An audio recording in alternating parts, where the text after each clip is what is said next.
Depuis des années maintenant, depuis des années, je souffre de démangeaisons, de pellicules et d'un cuir chevelu irrité et extrêmement douloureux. Et il y a quelques temps, en allant chez le dermatologue, pour un tout autre problème, j'ai appris que je souffrais de dermatite séborréique. Et ça m'a permis de prendre conscience de plein de choses. Hello, j'espère que tu vas bien. Moi ça va pas trop en ce moment, mais là ça va beaucoup mieux. C'est pour ça que j'ai eu une grande absence, donc d'ailleurs je m'en excuse. Je vais vraiment essayer d'être de retour pour de bon. Je vous le garantis pas parce que maintenant comme j'ai commencé à travailler, ça me prend énormément de temps. Le week-end je suis fatiguée, je préfère profiter un peu de ma famille et tout ça parce que la vie ne tient qu'à un fil. Mais je vais vraiment essayer de me remettre à fond, de me motiver pour pouvoir vous fournir des vidéos de qualité, de meilleure qualité. Je suis en train de penser à mettre un setup tout en place pour pouvoir vous fournir de bonnes vidéos avec un bon son, une bonne qualité. Mais bref, ce n'est pas le sujet. Aujourd'hui, on se retrouve dans une nouvelle vidéo qui, je pense, va pouvoir aider pas mal de monde. Car en fait, il y a beaucoup de personnes qui souffrent du même mot que moi sans pouvoir mettre un mot sur ce mot. Pardon, j'étais obligée de passer ce jeu de mots. C'est pour ça que je t'invite fortement à partager cette vidéo pour ceux qui ont les mêmes symptômes et les mêmes problèmes que moi. Et à mettre également un petit like pour garder cette vidéo dans ton répertoire, dans ta playlist, mettre dans ta petite playlist pour pouvoir vraiment la garder et la revisionner quand tu en auras besoin. Sur ce, on peut commencer la vidéo. Qu'est-ce que la dermatite séborréique ?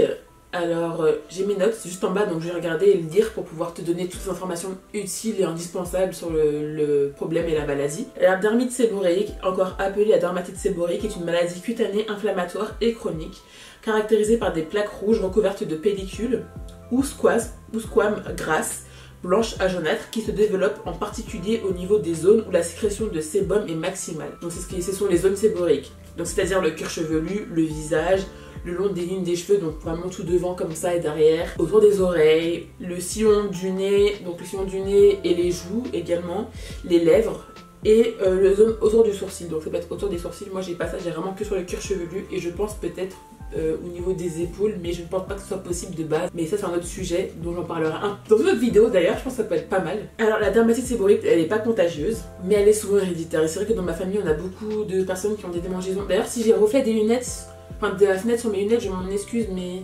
sinon j'ai mal au crâne, donc j'ai pas envie d'avoir mal au crâne et de filmer une vidéo, ce serait un peu bébête.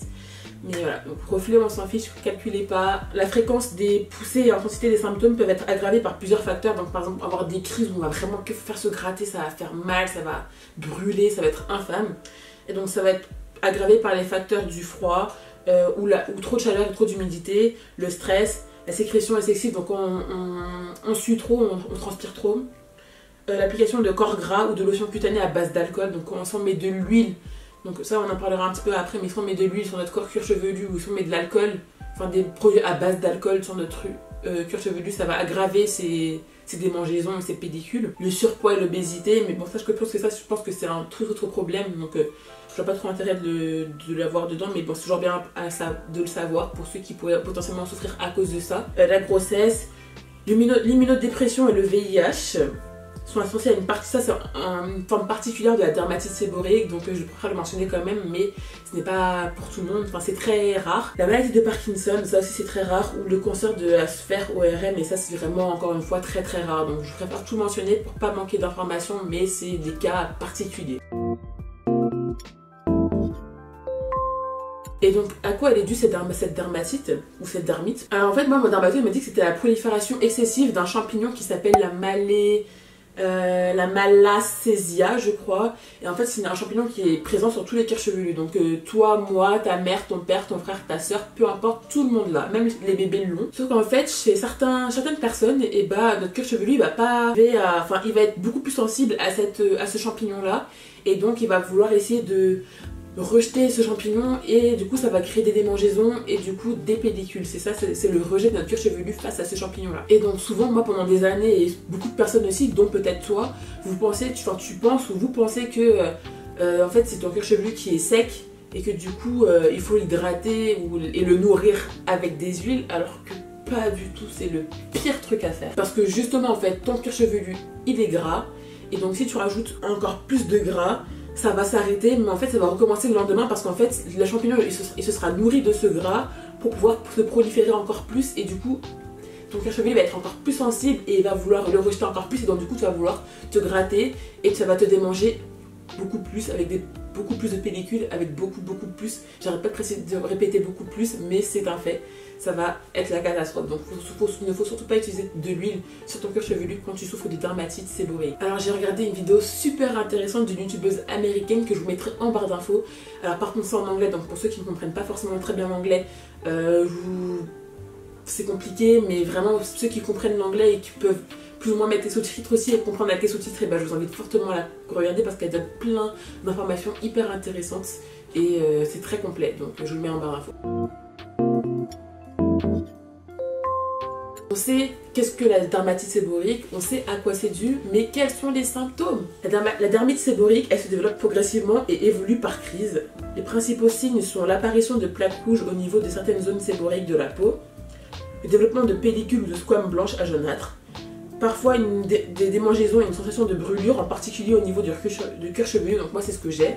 J'ai souvent des sensations de brûlure et ça me gratte. Je peux gratter jusqu'au sang parfois. Et plus rarement, mais c'est possible, il peut y avoir une chute de cheveux. Parfois on peut avoir un orgelet dû à la dermatite séborrhéique. En fait c'est tellement vaste que franchement ça pouvait être en toucher sans même savoir que c'est ça. En fait, penser que c'est autre chose, mais en fait ça peut être dû à la dermatite séborrhéique. Et donc entre les poussées, donc entre les crises, la peau elle peut retrouver un aspect normal, mais elle va rester extrêmement fragile face à toute agression. Donc, juste légère petit grattage comme ça ou petit frottement, bah, ta peau elle va vite réagir et en fait ça peut recommencer à avoir des poussées, des démangeaisons et c'est un cercle vicieux. Chez beaucoup de personnes, enfin chez certaines personnes, et bah, il y a une seule zone qui va être touchée, donc par exemple que le cuir chevelu. Donc moi c'est que le cuir chevelu. C'est vrai que c'est une maladie qui fait rien, enfin en soi c'est pas grave, c'est pas un problème en soi, mais ça peut être vite un inconfort au niveau de la vie quotidienne parce qu'en fait tu peux avoir plein de pellicules alors qu'en fait tes cheveux ils ne sont pas sales, c'est juste qu'en fait bah, ton cuir chevelu il réagit, tu vas être là de gratter, genre on pensait que t'as des poux alors qu'en fait non, c'est juste qu'en fait t'as des démangeaisons que ça te gratte quoi, alors que t'as pas les cheveux sales, t'es propre mais c'est juste que ça te gratte. C'est vraiment pas forcément évident mais ça, tu peux vivre toute ta vie avec quoi. Enfin de toute façon t'as pas le choix, c'est une maladie qui reste à vie.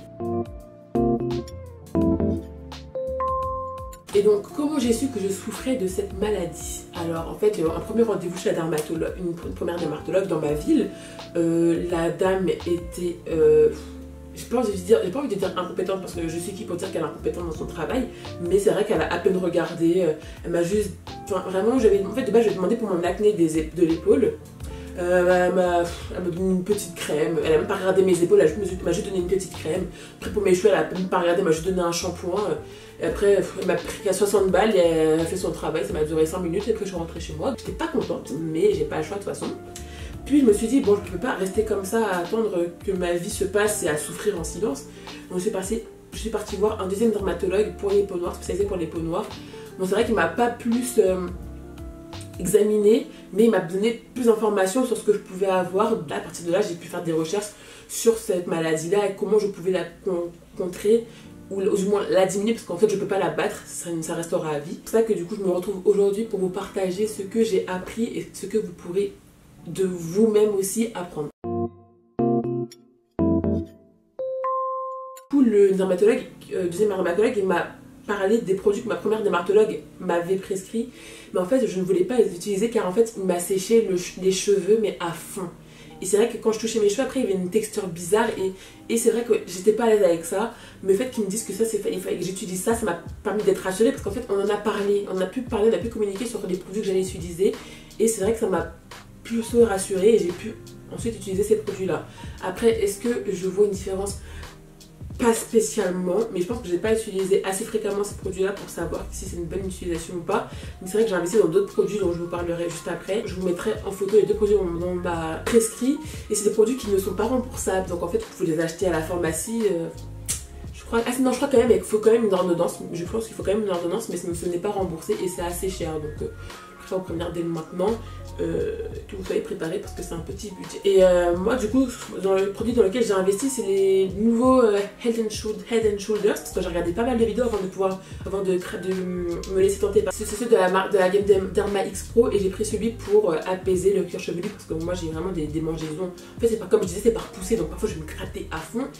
Parfois ça va aller, ça me gratte pas. Donc là par exemple ça me gratte pas tant que ça me gratte un tout petit peu mais ça va. Donc voilà, j'ai préféré investir dans ces produits là. Il y avait une promo en plus chez Auchan donc c'était 8 € le shampoing et l'après-shampoing, donc on ne manque plus qu'à avoir le sérum à appliquer sur le cuir chevelu et là je serai tranquille.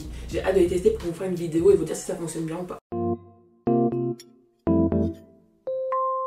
Et donc la maladie au quotidien, comment je la vis, comment ça se passe. Franchement je peux pas vous mentir, c'est pas forcément évident. Parfois je touche mon cuir chevelu, je sens que j'ai des croûtes parce qu'en fait j'ai tellement gratté que ça me fait mal. Parfois je touche juste mon cuir chevelu, ça me pique tellement j'ai gratté. C'est vrai que parfois je vais faire ça, hop, je vois des pellicules qui m'ont tombé alors que je me suis lavé les cheveux il y a 2 jours quoi. Donc c'est pour ça que déjà j'ai dans ma routine, j'ai arrêté d'utiliser les huiles pour mon cuir chevelu. Alors là c'est un non. Comme je vous l'ai dit, je suis en train de construire ma routine, donc ça va prendre un peu de temps pour que je sorte ma vidéo, pour voir si les produits fonctionnent vraiment bien sur ça, pour vous éviter d'aller chez le dermatologue, payer 90 balles et ensuite de payer des produits à 30 balles. Donc j'ai vraiment essayé de tester les produits sur le long terme, peut-être pendant 3-4 mois, voir si ça fonctionne bien, et ensuite je ferai une review sur ces produits-là, et également ma nouvelle routine sur ça. Et voilà, pour ça que du coup depuis quelques temps, mes vidéos, elles sont pas forcément... sur mes cheveux sont pas forcément au point, puisqu'en fait pendant des années j'ai suivi tout ce que les youtubeuses afro disaient, parce que pour moi c'est des choses qui me fonctionnaient aussi sur moi, sur le coup. En fait avec du recul sur le long terme, je me suis rendu compte qu'en fait pour mon cuir chevelu ça n'allait pas. C'est peut-être pour ça que du coup là en ce moment ma pousse de cheveux stagne.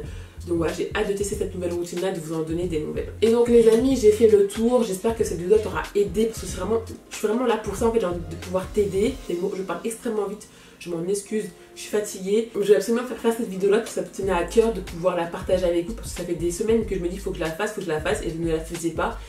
Je me suis mis une déterre et je l'ai faite. Donc j'espère réellement sincèrement qu'elle t'aura aidé. Si c'est le cas, n'hésite pas à liker, à partager, à commenter cette vidéo. Moi en attendant je vais te laisser et je te souhaite une très bonne continuation et à très bientôt pour ma nouvelle vidéo. Ciao.